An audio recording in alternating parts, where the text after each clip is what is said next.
The shocking images of migrant workers forced to walk in desperation showed the enormity of the COVID-19 crisis. It was triggered by an extended lockdown. When, in the absence of work, these migrant workers returned to their villages, the immediate challenge was survival in those uncertain times. These migrant workers, in all likelihood, include Adivasi and other traditional forest dwellers, as these communities often migrate to cities in search of better livelihood options. Despite many problems faced during the COVID-19 lockdown, hundreds of examples of Adivasi and forest dweller communities' remarkable resilience in coping with the crisis have also been reported. It is most evident in places where they have been legally empowered under the Forest Rights Act of 2006. One such story is from Gondia district in Maharashtra. In Gondia district, 75% of the population are Adivasi, mainly Gond and Halba Adivasis. Over here, more than 250 villages have their community forest rights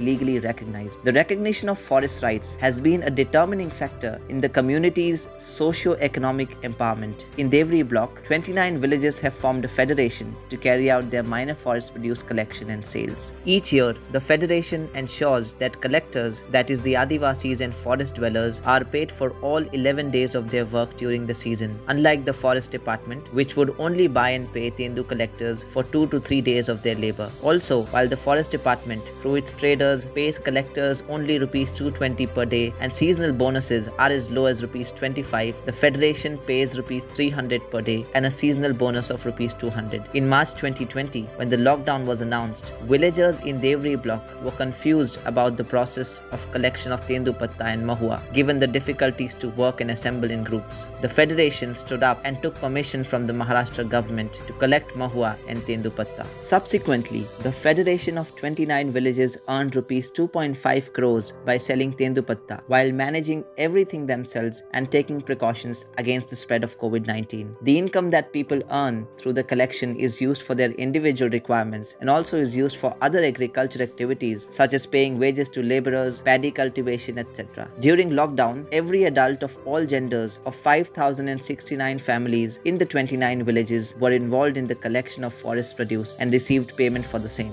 When members of the support NGO Vidarbha Nature Conservation Society went to the community to provide relief kits, the community felt self-sufficient and refused to accept these kits. The experience of Gondia is one of the many examples of how legally empowered local communities react to crisis. The Village Federation's agency of trade in minor forest produce and the Gram Sabha's role as an institution providing relief and infrastructure were only possible because people had community forest rights. Unfortunately, despite the Forest Rights Act of 2006, an overwhelming majority of forest dwellers do not have rights over land and resources in most parts of India. Such a state of affairs hinders people's livelihoods as well as their ability to respond to uncertain challenges such as the COVID-19 pandemic.